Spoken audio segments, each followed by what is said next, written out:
So after seeing all the videos in the past week of settlers just destroying food that is supposed to go to Gaza, setting fire to trucks that they just don't agree with the fact that they should go to Gaza, made me super enraged and very scared. I felt like something has to be done.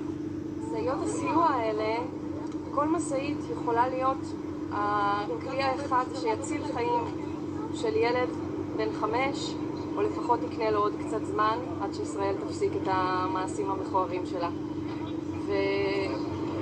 וכשהמתנחלים פה שורפים את המשאיות האלה, ולא רק מתנחלים, כשגם אזרחי ישראל שגרים בתוך ישראל ופשוט שונאים ערבים מספיק כדי לעשות דבר כזה, הם גוזרים גזר דין מוות על כל מי שמעבר לגבול.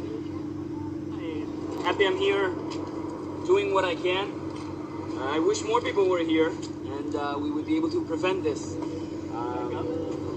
instead of fixing what is done. אנחנו רוצים שהמשטרה גם תגיע וגם תעשה את העבודה שלה.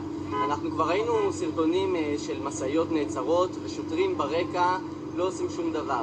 ברגע שאנחנו כאן אנחנו מחייבים את המשטרה בעצם לפעול ולעצור את ההתפרעויות האלה.